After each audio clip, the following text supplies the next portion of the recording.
Cuaca buruk, ratusan nelayan Bagan Pancang di pesisir Tapanuli Tengah berhenti melaut. 3 pencuri kerbau di Toba ditangkap warga. Terminal terpadu Amplas stop operasi selama Lebaran. Selamat malam pemirsa, selain cuplikan berita tadi, kami juga akan menghadirkan beragam informasi menarik lainnya. Bersama saya Rimustika, pemirsa, inilah Sumut Hari ini malam selengkapnya.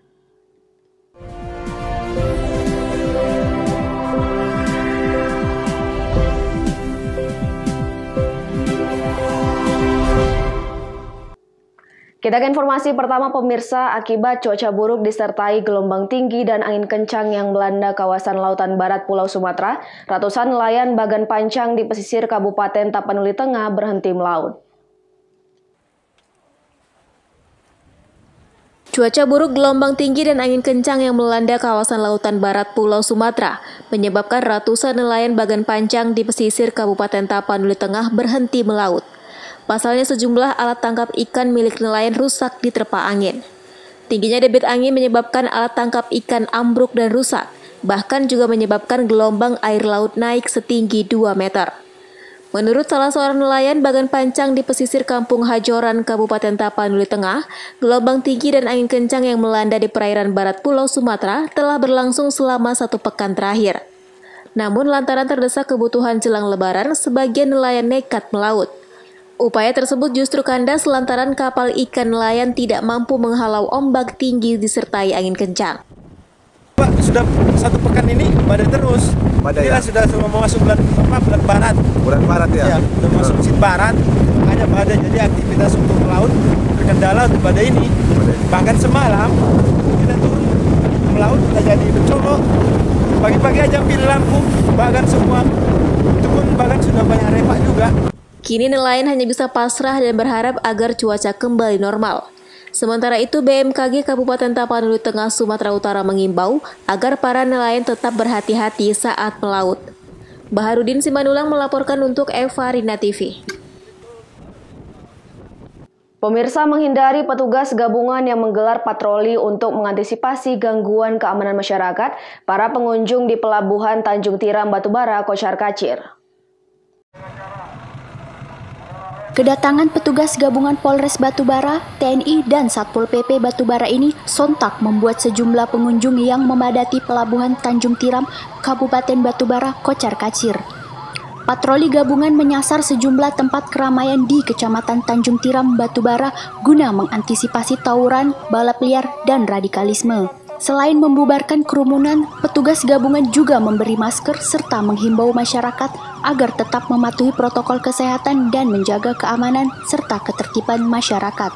Kegiatan kami pada malam ini, kami Polres Batubara dan jajaran bersama dengan TNI Polri dan Pemkab dari Satpol PP secara gabungan melakukan patroli skala besar ke seluruh wilayah Polres Batubara. Malam ini teman Tanjung Tiram di Kecamatan Tanjung Tiram ini, yang tujuannya adalah untuk mengantisipasi terjadinya tindak pidana di wilayah ini seperti kasus-kasus balap liar, tawuran remaja, kemudian kegiatan-kegiatan lainnya, kegiatan antisipasi radikalisme, kemudian terorisme. Itulah kami melakukan kegiatan patroli skala besar ini bersama-sama dengan TNI Polri dan Pemkab. Rencananya patroli gabungan akan terus dilakukan hingga batas waktu yang belum ditentukan dan menyasar tempat-tempat yang memicu kerumunan guna mengantisipasi klaster baru penyebaran COVID-19. Taufik melaporkan untuk Eva Rina TV. Pemirsa, seorang nenek bersama cucunya di Tanjung Balai, Sumatera Utara viral di media sosial. Nenek dan cucunya tersebut memohon bantuan kepada pemerintah untuk pemulangan jenazah anaknya yang meninggal di negeri jiran Malaysia. Inilah rekaman video nenek dan cucunya yang viral di media sosial saat menangis sambil memegang foto anaknya.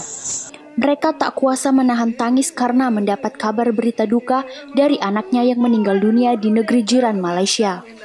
Sudah sepekan lebih jenazah anaknya belum bisa kembali ke Indonesia karena tidak memiliki dokumen resmi selama bekerja di Malaysia.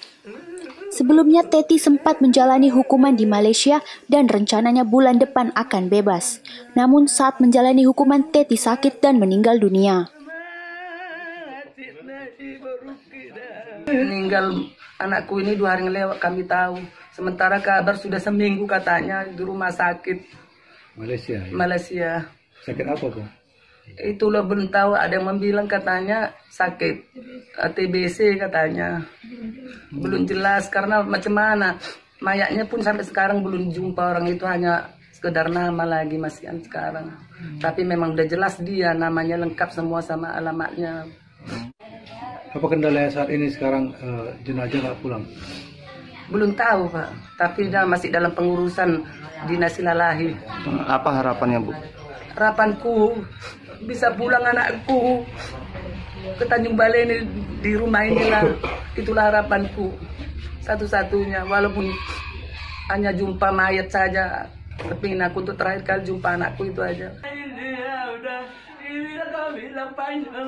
Sang ibu berharap dan memohon kepada pemerintah daerah dan pusat agar dapat membantu pemulangan jenazah anaknya yang masih di Malaysia. Wanda Pratama melaporkan untuk Evarina TV.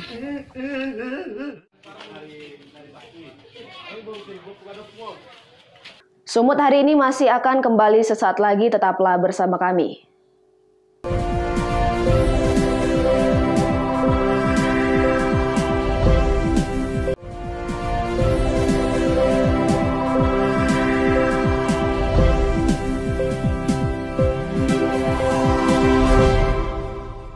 Terima kasih masih bersama kami. Pemirsa, 3 pelaku pencuri kerbau diringkus warga di Kecamatan Sigumpar, Toba, Sumatera Utara pada Selasa pagi. Para pelaku diserahkan warga ke Polres Toba.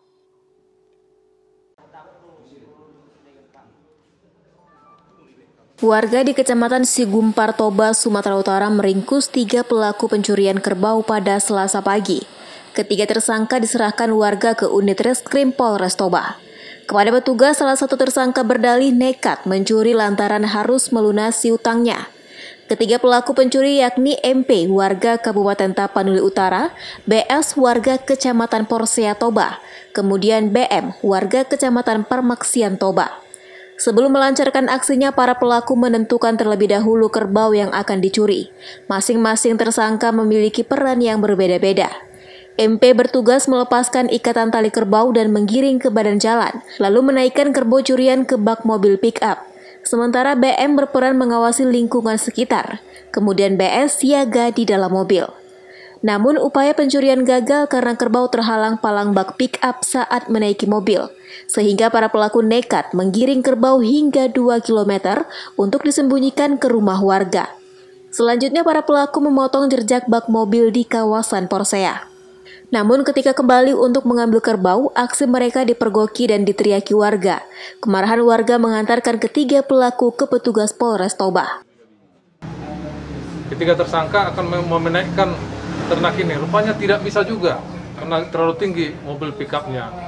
Karena sudah sampai jam 5 sampai setengah 6 pagi, karena sudah kesiangan, karena tersangka takut karena sudah ramai. Ketiga ternak tersebut itu diikat di belakang rumah salah satu warga di daerah Silimban. Setelah diikat, mereka pergi kembali ke Porsea, salah satu rumah tersangka. Dan pada hari Selasa juga sekitar pukul 21 malam, ketiga tersangka kembali ke lokasi di mana kerbau tersebut diikat. Dan warga yang melihat di belakang rumahnya yang ternak ini diikat merasa curiga. Akhirnya mengikuti salah satu tersangka. Ketika tersangka sudah mengambil kerbau ini, diteriaki maling dan menghubungi pihak Polres. Dan kami langsung menuju ke lokasi dan langsung menangkap ketiga tersangka. Para pelaku dikenakan pasal 363 ayat 1 KUHP pidana dengan ancaman 7 tahun penjara. Dari kasus ini petugas mengamankan barang bukti 1 unit pick-up, STNK mobil, 1 buah senjata jenis senapan angin, dan 1 pucuk samurai sepanjang 80 cm. Kemudian 3 ekor kerbau dan 1 gulung tali. Jamarlin Saragi melaporkan untuk Evarina TV. Pemirsa, diduga limbah cair milik PT Sinar Sawit Lestari mencemari lingkungan, pihak DPRD Labuhan Batu Utara yang telah meninjau langsung ke lokasi akan segera memanggil pihak perusahaan pabrik minyak kelapa sawit dan stakeholder terkait untuk melaksanakan rapat dengar pendapat. Jadi ini udah lama bocor ini Pak ya? Diduga abaikan dampak kelestarian ekosistem, aktivitas pencemaran lingkungan ini sudah berlangsung lama yang dilakukan oleh PMKS PT SSL yang terletak di Dusun Sinartoba, Gunung Melayu, Kuala Selatan, Labuhan Batu Utara, Sumatera Utara. Yusuf Harahap selaku Ketua LSM Penjara Labuhan Batu Utara mengatakan, berdasarkan informasi dan pengaduan dari warga, pencemaran lingkungan sudah berjalan hingga 1 tahun. Akibat kurangnya pengawasan dari manajemen PT SSL, salah satu kolam limbah meluap dan masuk mencemari Sungai Simangalap. Kemarin aduan warga, limbah ini kan sudah mencemarin, sudah sekitar 1 tahun lebih kurang. Jadi dugaan kita awal kan ini adalah pipa siluman, tapi ternyata tidak. Setelah kita lakukan kontrol di lapangan, ternyata ada kolam limbah nomor 3 yang jebol, meluap. Itulah mengalir ke anak Sungai Simangalap ini. Jadi ini kejadian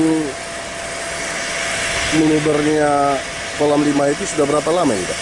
Kalau lubernya ya baru ini kita lihat, cuman pengakuan dari warga yang ada di lapangan, ini sudah 1 tahun ini mengalir terus ke anak sungai ini, dari aduan dari warga ke kita.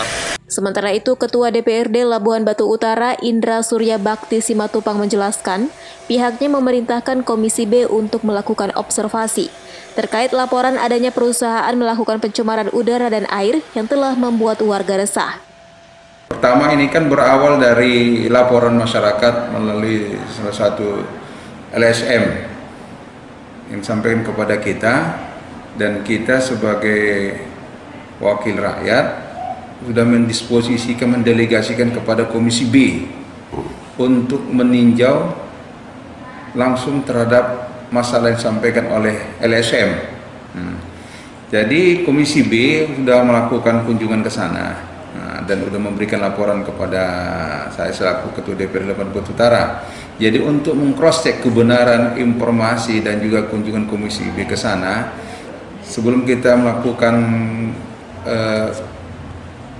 kesimpulan ataupun keputusan oleh DPRD Labuhan Batu Utara, kita juga akan menggelar rapat dengar pendapat dengan pihak perusahaan, masyarakat, LSM, Dinas Lingkungan Hidup, dan lain-lain.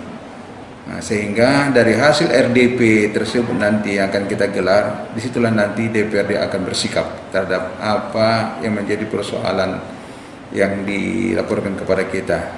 Selanjutnya DPRD akan segera melaksanakan rapat dengar pendapat dengan memanggil pihak perusahaan PT SSL, Dinas Lingkungan Hidup, warga sekitar lokasi, dan LSM.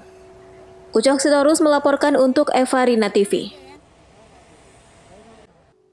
Pemirsa, tim petugas gabungan dari polisi dan Satpol PP Labuhan Batu Utara sita 1.000 lebih petasan berbagai jenis dan kembang api berbahaya dari sejumlah pedagang di kota Aikanopan, Labuhan Batu Utara, Sumatera Utara.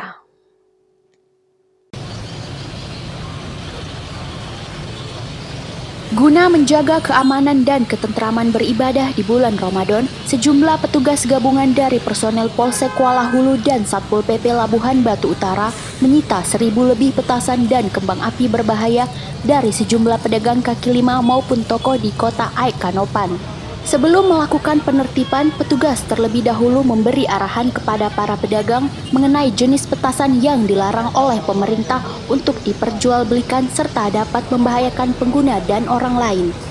Kapolsek Kuala Hulu Sahrial Sirait menjelaskan bahwa penertiban yang dilakukan pihaknya guna menjaga keamanan dan kenyamanan warga saat menjalankan ibadah di bulan puasa. Dari razia tersebut, pihaknya berhasil menyita sejumlah petasan dan bunga api dari sejumlah pedagang yang tidak memiliki izin penjualan. Kami tim gabungan dari Polsek Kuala Hulu dan Satpol PP Kabupaten Labuhan Batu Utara melaksanakan penertiban terhadap benda-benda yang banyak digunakan anak-anak pada saat pelaksanaan tarawih dan pelaksanaan sholat subuh. Di sini kami temukan ada mercon yang dilarang diperjualbelikan, ternyata oleh pedagang ada diperjualbelikan di pasar ikan opat. Untuk sementara barang tersebut kami amankan karena pemilik atau pengusaha atau pengecer barang yang ada di saat ini belum bisa memperlihatkan lampiran dari surat keterangan barang-barang yang boleh diperjualbelikan pada saat bulan Ramadan ini. Ini masih dilakukan penghitungan ya, karena kita saat ini sedang melaksanakan penertiban. Ya, jumlahnya ya lumayan banyak. Sebelum diproses lebih lanjut untuk dimusnahkan, petugas gabungan membawa petasan tersebut ke Mapolsek Kuala Hulu. Ucok Sitorus melaporkan untuk Evarina TV.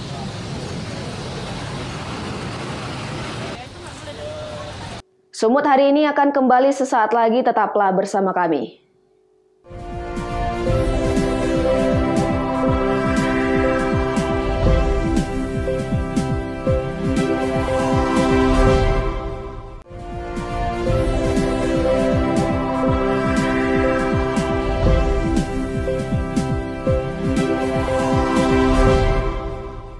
Terima kasih masih bersama kami. Pemirsa, memasuki arus mudik Lebaran, Terminal Amplas Terpadu Kota Medan akan menghentikan operasi angkutan antar lintas provinsi yang ada di Kota Medan. Kementerian Perhubungan secara resmi melarang jasa transportasi darat khususnya bus beroperasi mulai 6 Mei hingga 17 Mei 2021.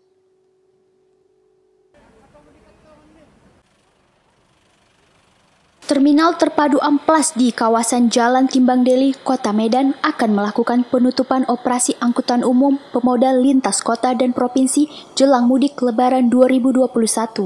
Kepala Terminal Amplas Edim Manurung mengatakan pihaknya akan menutup sejumlah wilayah untuk larangan angkutan umum antar kota dan provinsi beroperasi. Namun 3 kabupaten dan kota tidak diberlakukan larangan angkutan bus beroperasi, yakni Karo, Binjai, dan Deli Serdang. Edim juga menjelaskan masyarakat mengetahui pemberlakuan larangan kegiatan operasional bus di Terminal Amplas tersebut. Meskipun beberapa wilayah tetap diizinkan beroperasi, pihaknya tetap menerapkan protokol kesehatan sesuai aturan yang ditetapkan pemerintah daerah untuk mengurangi penyebaran COVID-19. Jadi terima kasih untuk kegiatan pada saat sampai sekarang ini para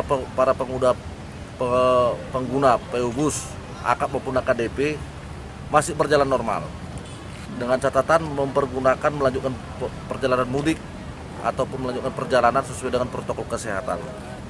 Dan bersamaan dengan ini sudah kita beritahukan kepada para PU Bus yang ada di Kota Medan, AKAP maupun AKDP antar kota antar provinsi maupun antar kota dalam provinsi sesuai dengan surat edaran dari pemerintah Peraturan Menteri Nomor 13 Tahun 2021 mengenai tunda arus mudik, tidak boleh melanjutkan perjalanan mulai tanggal 6 sampai tanggal 17. Dan masyarakat sudah respon secara positif untuk mendukung kegiatan tunda arus mudik sesuai dengan PM 13. Para supir bus di Kota Medan, antar kota, antar provinsi maupun antar dalam provinsi tidak diperbolehkan melakukan perjalanan mulai tanggal 6 Mei sampai tanggal 17 Mei mendatang. Wahyu Pratama melaporkan untuk Evarina TV. Pemirsa, Kesawan City Walk kembali menjadi sasaran kerumunan massa pengunjung. Membludaknya pengunjung disebabkan fokus perhatian pengunjung pada satu titik perhatian, sehingga didefinisikan sebuah pelanggaran protokol kesehatan dan menciptakan kekhawatiran bagi masyarakat Kota Medan.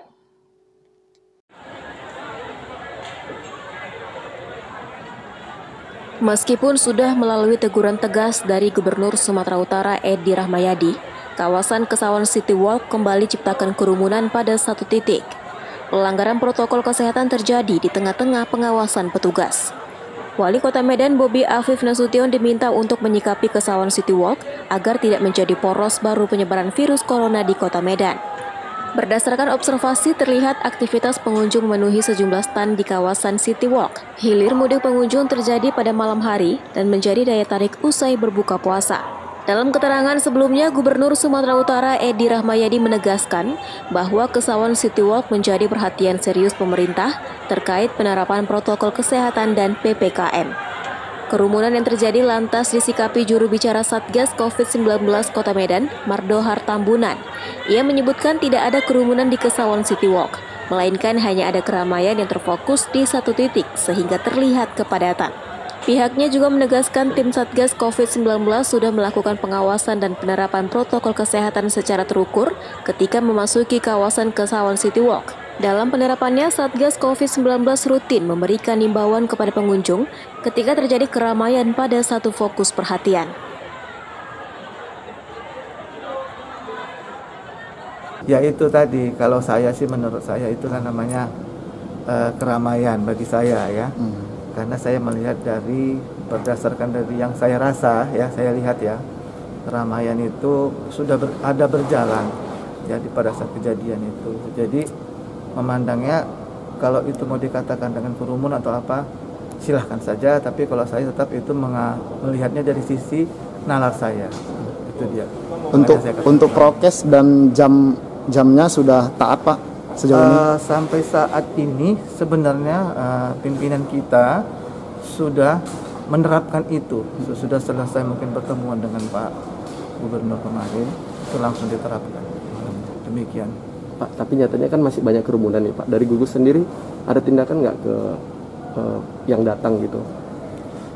Seperti saya katakan sebelumnya, kita tetap fokus ke prokesnya. Tetap kita melakukan prokes itu melalui dari mulai pintu masuk sampai di mana kalau nanti memang itu keramaian lagi terbentuk. Itu dia yang penting kita jaga. Jadi ada keramaian, kita langsung lakukan edukasi ya supaya jangan terjadi kerumunan gitu lagi. Berdasarkan statistik penyebaran COVID-19 di lingkungan Kota Medan, terdapat kasus konfirmasi COVID-19 sebanyak 15.232 kasus. Meninggal dunia sebanyak 498 kasus. Mengacu panel data tersebut, Kota Medan masih menjadi kota dengan angka kasus COVID-19 tertinggi di Sumatera Utara. Daniel Pekwali melaporkan untuk Evarina TV.